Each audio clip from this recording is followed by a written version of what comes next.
Salut, c'est Gooms, j'espère que vous allez bien. Jazz Clippers, Game 2, mes top et flop. Je vais commencer par le Frenchie, Rudy Gobert, le meilleur défenseur de l'année pour la 3e fois, qui a réalisé un très très grand match sous les yeux de sa mère.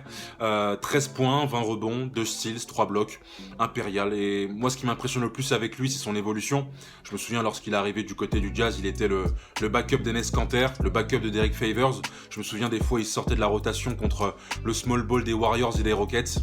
Et aujourd'hui, il est capable de faire ce inside-out, capable à la fois de défendre à l'intérieur et en même temps, justement, de se projeter très vite sur la ligne à 3 points, ce qu'il ne faisait pas par le passé. À l'époque, il défendait vraiment dans sa zone de confort.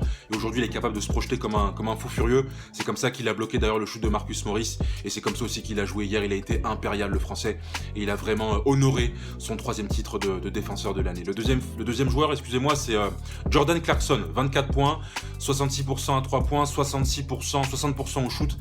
Incroyable. Hier, on a vu le 6e homme de l'année.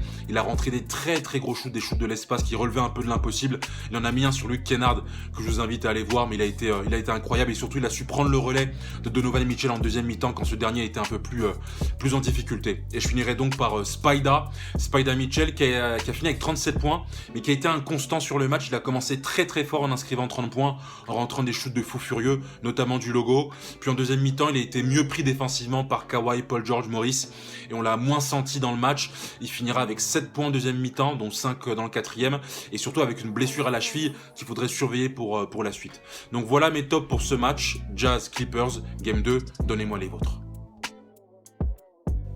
Et donc en flop, je ne prendrai pas de cas particulier, mais je reviendrai sur le 4e quart-temps des Clippers.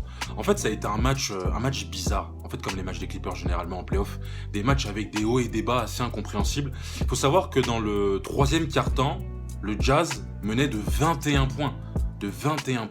Et que les Clippers sont quand même parvenus à prendre l'avantage dans ce match dans le début du 4e quart-temps avec un très grand Reggie Jackson d'ailleurs qui finira ce match à 29 points. Mais dès qu'il a fallu closer, dès qu'il a fallu finalement prendre ce match-là et revenir à la maison au Staples Center avec l'avantage du terrain, là malheureusement personne du côté des Clippers n'a su répondre présent. Beaucoup de maladresse. Beaucoup de turnover, notamment de Paul George, de Kawhi Leonard, de Pat Bev, même s'il a fait effectivement plutôt un bon match défensif sur Donovan Mitchell, notamment en deuxième mi-temps. Beaucoup de maladresses qui derrière ont coûté un peu la victoire aux Clippers. Il y a aussi cette incapacité à rentrer ses tirs extérieurs. Les Clippers finissent ce match à 11 sur 30 à 3 points, soit 36%, quand le Jazz, eux, finissent à peu près à 50% avec 20 tirs à 3 points rentrés. Et c'est quand même étonnant parce que les Clippers en saison régulière, c'était quand même la meilleure équipe, celle qui avait le meilleur pourcentage à 3 points, l'un des meilleurs de l'histoire de la NBA, mais sur ce match-là, ils ne parviennent pas à rentrer leur tir extérieur.